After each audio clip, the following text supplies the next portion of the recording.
नमस्कार। भारत गाथा के आज के भाग में मैं बात करूंगी भगवान बुद्ध की। भगवान बुद्ध को लाइट ऑफ एशिया भी कहा जाता है, लेकिन भारत से प्रकाशित यह ज्योति केवल एशिया तक ही सीमित नहीं रही, बल्कि इसमें संपूर्ण मानवता दीप्तिमान है। भगवान बुद्ध के प्रेम, समानता, शांति और करुणा का संदेश देश और काल की सीमाओं से परे है। यह न केवल मनुष्य बल्कि सभी जीव जंतुओं और प्रकृति के कण कण तक विस्तारित है। दुनिया के बहुत से देशों में बौद्ध धर्म प्रमुख धर्म है, जिसमें Sri Lanka, Laos, Cambodia, Thailand, Malaysia और चाइना जैसे देश शामिल हैं। आज की गाथा में मैं बात करूंगी भगवान बुद्ध के अवतरण की और राजकुमार सिद्धार्थ के भगवान बुद्ध बनने की प्रक्रिया की। भगवान बुद्ध का जन्म 563 ईसा पूर्व में शाक्य क्षत्रिय कुल में कपिलवस्तु के निकट नेपाल स्थित लुम्बिनी में हुआ था। भगवान बुद्ध के पिता शुद्धोधन शाक्यगढ़ के प्रधान थे। उनकी माता का नाम माया देवी था, जो कौलियगढ़ राज्य की कन्या थीं। अश्वघोष ने अपनी रचना बुद्ध चरितम में लिखा है कि इस बालक के जन्म से कुछ ऐसा प्रभाव हुआ कि जो पशु प्रकृति से ही हिंसक थे, वे हिंसा भूल गए। सारे संसार ने अपूर्व शांति का अनुभव किया। विभिन्न पशु पक्षी मधुर स्वर में गाने लगे, नदियाँ शांतिपूर्वक बहने लगीं, सभी दिशाएं निर्मल हो गई और आकाश में दुबदुबी बजने लगी।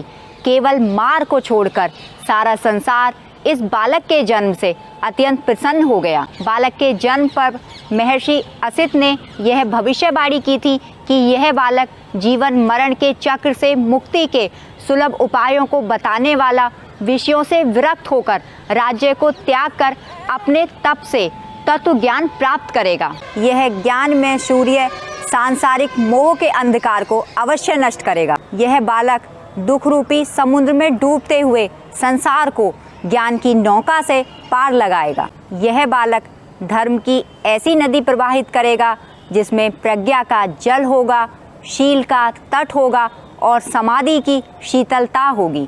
इस धर्म नदी के जल को पीकर तृष्णा की विपाशा से व्याकुल यह संसार शांति प्राप्त करेगा। बालक के जन्म लेते ही सर्वत्र प्रसन्नता छा गई। राज्य और राजकुल में संपत्ति आई और अनेक प्रकार की सिद्धियां प्राप्त हुईं। इसलिए राजा शुद्धोधन ने इस बालक को सर्वार्थ सिद्ध कहते हुए उसका नाम सिद्धार्थ रखा।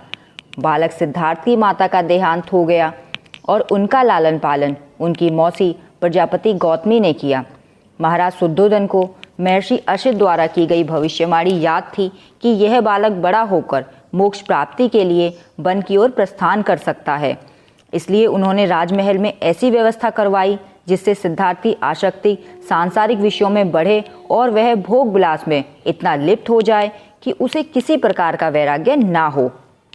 इसी विचार से महाराज शुद्धोधन ने सिद्धार्थ का विवाह करने का निश्चय किया और यशोधरा नाम की सुंदर कन्या के साथ राजकुमार सिद्धार्थ का विवाह हो गया। राजमहल में राजकुमार सिद्धार्थ और देवी यशोधरा सुखपूर्वक वैवाहिक जीवन बिताने लगे। महाराज शुद्धोधन ने राजमहल में ऐसी व्यवस्था की थी कि राजकुमार राजमहल में ही रहें, भोग विलास में तल्लीन रहें और ऐसा कोई दृश्य उनके सामने ना आए जिससे उनके मन में वैराग्य उत्पन्न हो। राजकुमार सिद्धार्थ और देवी यशोधरा को एक पुत्र भी प्राप्त हुआ और उसका नाम राहुल रखा गया। एक बार राजकुमार सिद्धार्थ ने सुना कि राजमहल के बाहर एक सुंदर उद्यान है। उन्होंने महाराज से वन विहार की आज्ञा मांगी। राजा ने आज्ञा दे दी, लेकिन उन्होंने अपने अनुचरों को आदेश दिया कि राजकुमार जिस मार्ग से निकलें उस मार्ग पर कोई भी रोगी या पीड़ित व्यक्ति दिखाई ना दे।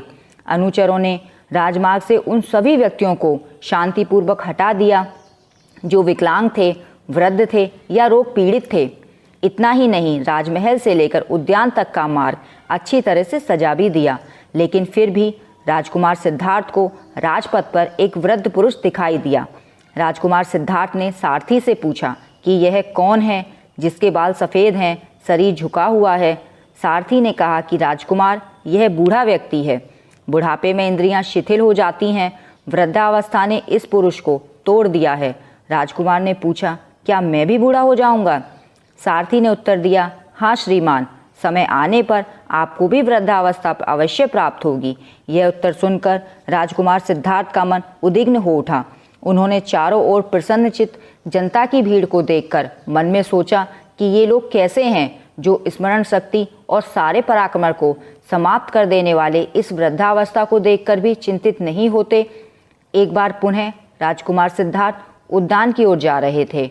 उन्होंने देखा कि एक रोगी व्यक्ति है जो दूसरों का सहारा लेकर चल रहा है। उन्होंने सारथी से पूछा कि यह व्यक्ति कौन है। सारथी ने उत्तर दिया कि यह व्यक्ति बीमार है, रोग से पीड़ित है और असमर्थ है। राजकुमार सिद्धार्थ ने पूछा, क्या यह रोग सिर्फ इसी व्यक्ति को हुआ है या किसी को भी हो सकता है? सारथी ने उत्तर दिया कि रोग का भय तो सभी प्राणियों को लगा रहता है, कोई भी व्यक्ति रोग से पीड़ित हो सकता है। सारथी का उत्तर सुनकर राजकुमार का मन और भी बेचैन हो उठा। उनका हृदय कांपने लगा। उन्होंने करुण स्वर में कहा, अरे यह मनुष्य कैसे अज्ञानी है जो रोग भय से ग्रस्त होने के बाद भी निश्चिंत रहते हैं। राजकुमार सिद्धार्थ वापस महल की ओर आ गए। महाराज शुद्धोधन ने इस प्रकार जब दोबारा कुमार को दुखी मन से लौटा हुआ देखा तो उन्होंने इसका कारण जानना चाहा और कारण जानकर वे अत्यधिक चिंतित हो गए। उन्होंने अपने मंत्रियों को बुलाकर इस विषय पर विचार विमर्श किया और राजकुमार के मन को बदलने के लिए उन्होंने और अधिक विलास और आमोद प्रमोद की अच्छी व्यवस्था महल में कर दी। परंतु राजमहल के आमोद प्रमोद के विशेष आयोजन का भी राजकुमार सिद्धार्थ के मन पर कोई प्रभाव नहीं हुआ। राजकुमार सिद्धार्थ पुनः नगर दर्शन के लिए निकले। इस बार महाराज शुद्धोधन ने पूरे नगर को भली भांति सुसज्जित करवाया, लेकिन रास्ते में एक शव यात्रा जा रही थी। राजकुमार उसे देखकर पूछा कि हे सारथी, यह क्या है? इसे चारों आदमी अपने कंधे पर उठाकर क्यों ले जा रहे हैं? उसके पीछे आने वाले लोग क्यों रो रहे हैं? राजा ने सारथी को राजकुमार सिद्धार्थ के इस तरह की बातें बताने के लिए मना किया था, लेकिन राजकुमार के आदेश पर सारथी ने बताया कि यह ऐसा व्यक्ति है जिसकी चेतना, बुद्धि, प्राण और इंद्रिय गुण समाप्त हो चुके हैं। यह मर चुका है। अब यह लकड़ी के टुकड़े के समान है। जिसे बड़े लाड़ प्यार से पाला पोसा गया था, उसे ही आज यह लोग रो धोकर हमेशा के लिए छोड़ने जा रहे हैं। सारथी की बातें सुनकर राजकुमार सिद्धार्थ व्याकुल हो गए। उन्होंने पूछा, क्या यह स्थिति सभी की होती है या सिर्फ इसी की हुई है? क्या इसी का अंत है या इसी तरह का अंत सभी को प्राप्त होता है? सारथी ने उत्तर दिया, राजकुमार, सभी प्राणियों की यही अंतिम गति है, क्योंकि सभी नाशवान हैं।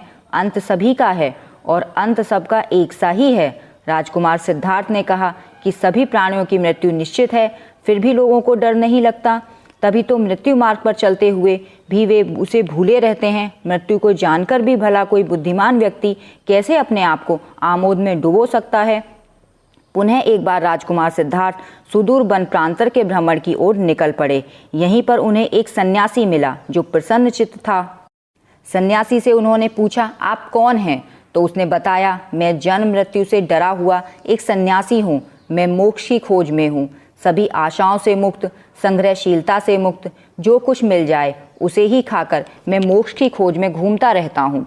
इन चारों घटनाओं ने बुद्ध के मन में उद्वेलन पैदा कर दिया और उन्होंने गृह त्याग का निर्णय लिया। उन्होंने अपनी पत्नी यशोधरा और पुत्र राहुल को सोता हुआ छोड़कर अपनी अश्वशाला के रक्षक छंदक को जगाया और अपने घोड़े कंथक को लाने का अनुरोध किया। राजकुमार सिद्धार्थ कंथक पर सवार होकर ज्ञान प्राप्ति की खोज में निकल पड़े। यह महान घटना विश्व इतिहास में महाभिनिष्क्रमण के नाम से जानी जाती है। इसके पश्चात ज्ञान की खोज में राजकुमार सिद्धार्थ एक स्थान से दूसरे स्थान पर भ्रमण करने लगे। सर्वप्रथम वैशाली के समीप शाक्य दर्शन के आचार्य अलार कलाम नाम के सन्यासी के आश्रम में उन्होंने तपस्या की, लेकिन यहाँ उन्हें शांति नहीं मिली। तत्पश्चात वे रुद्रक रामपुत्र नाम के धर्माचार्य के राजगृह के आश्रम में पहुँचे, लेकिन यहाँ भी उनके मन को संतोष नहीं मिला। तत्पश्चात राजकुमार सिद्धार्थ बोध गया या उरुवेला पहुँचे। यहाँ उनके साथ 5 ब्राह्मण सन्यासी भी आए थे। राजकुमार सिद्धार्थ ने शरीर को कष्ट देने वाली कठिन साधना आरंभ की, लेकिन शीघ्र ही उन्हें इस कठिन साधना की निस्सारता का बोध हो गया। यहाँ उन्हें यह बोध हुआ कि जीवन मध्यम मार्ग पर चलने का नाम है। वीणा के तार को इतना ना कसो कि वह टूट जाए, इतना ना ढीला छोड़ो कि उससे संगीत ही ना निकले। जीवन की धुन पर संगीत तभी निकलता है जब वह मध्य मार्ग पर चलता है। पीपल के पेड़ के नीचे राजकुमार सिद्धार्थ ने ज्ञान प्राप्त की अंतिम साधना आरंभ की, परंतु धर्म का शत्रु मार भयभीत हो गया और उसने राजकुमार सिद्धार्थ की साधना भंग करने की पूरी कोशिश की, लेकिन मार की सेना को धैर्य और शांति से पराजित करके शाक्य मुनि राजकुमार सिद्धार्थ ने परम तत्व को जानने की इच्छा से ध्यान लगाया। यहीं पर 6 वर्षों की साधना के पश्चात 35 वर्ष की आयु में वैशाख पूर्णिमा की रात को उसी पीपल के वृक्ष के नीचे उन्हें बुद्धत्व की प्राप्ति हुई। उन्होंने दुख, उसके कारण और उसके निदान का मार्ग ढूंढ लिया और राजकुमार सिद्धार्थ बुद्ध बन गए। उरुवेला से भगवान बुद्ध सर्वप्रथम ऋषि पत्तन आए और यहाँ उन्होंने 5 ब्राह्मण सन्यासियों को अपना पहला उपदेश दिया। भगवान बुद्ध का यह प्रथम उपदेश धर्म चक्र प्रवर्तन कहलाता है। यहीं पर उन्होंने 4 आर्य सत्य का उपदेश दिया था। वह 4 आर्य सत्य हैं। पहला, संसार में दुख ही दुख है। दूसरा, प्रत्येक दुख का कारण है। इस सिद्धांत को प्रतीतपाय समुत्पाद या कार्य कारण का सिद्धांत भी कहते हैं। और दुख का कारण है अज्ञान। तीसरा आर्य सत्य है दुख निरोध, अर्थात दुख का अंत संभव है। चौथा आर्य सत्य है दुख निरोध गामिनी प्रतिपदा, अर्थात दुख के मूल कारण, अविद्या के विनाश का उपाय, जिसे अष्टांगिक मार्ग भी कहते हैं। भगवान बुद्ध सारनाथ के पश्चात विभिन्न स्थानों पर घूम घूम कर अपने मत का प्रचार करते रहे। भगवान बुद्ध के उपदेश अत्यंत व्यवहारिक एवं सरल थे। कोई भी व्यक्ति, चाहे वह अमीर हो अथवा गरीब अथवा वर्ण व्यवस्था में किसी भी पायदान पर हो, वह उनका अनुसरण कर सकता था। भगवान बुद्ध ने जन्म पर आधारित श्रेष्ठताओं को चुनौती दी। उन्होंने वर्ण व्यवस्था को चुनौती दी और समता मूलक समाज की स्थापना का समर्थन किया। उन्होंने जनसाधारण की भाषा मगधी को अपनाया और गुढ़ दर्शन में जाने की बजाय व्यवहारिक समस्याओं पर ध्यान केंद्रित किया। मत के संगठित प्रचार के लिए उन्होंने संघ की स्थापना की। भगवान बुद्ध के सिद्धांत व्यवहारिक हैं। वे उन निरर्थक वाद विवादों में नहीं पड़े जो उनके समय में आत्मा और परमात्मा के बारे में चल रहे थे। उन्होंने अपने सांसारिक समस्याओं में लगाया। उनकी शिक्षा है कि ना अत्यधिक विलास करना चाहिए, ना अधिक संयम। वे मध्य मार्ग के प्रतिपादक थे। भारत के विभिन्न स्थानों में धर्म प्रचार करते हुए अंततः भगवान बुद्ध 483 ईसा पूर्व में 80 वर्ष की आयु में पावापुरी पहुँचे। यहाँ वे चंद नामक लोहार की आम्र वाटिका में ठहरे और यहीं पर उन्होंने महापरिनिर्वाण प्राप्त किया। बुद्ध ने महापरिनिर्वाण के पश्चात बौद्ध धर्म के त्रिरत्न अर्थात बुद्ध धम्म और संघ के माध्यम से बौद्ध धर्म का पूरे विश्व में प्रचार प्रसार होता रहा। बौद्ध संघों में बौद्ध भिक्षु बौद्ध धर्म के त्रिरत्न की प्रार्थना बुद्धम शरणम गच्छामि, धम्मम शरणम गच्छामि, संघम शरणम गच्छामि का नियमित पाठ करते हैं। भगवान बुद्ध ने पीड़ित मानवता को अहिंसा, प्रेम, करुणा और भाईचारे के मार्ग पर चलने की प्रेरणा दी। विश्व को शांति का संदेश दिया जो देश और काल की सीमाओं से परे युगों युगों तक ब्रह्मांड में गूंजती रहेगी।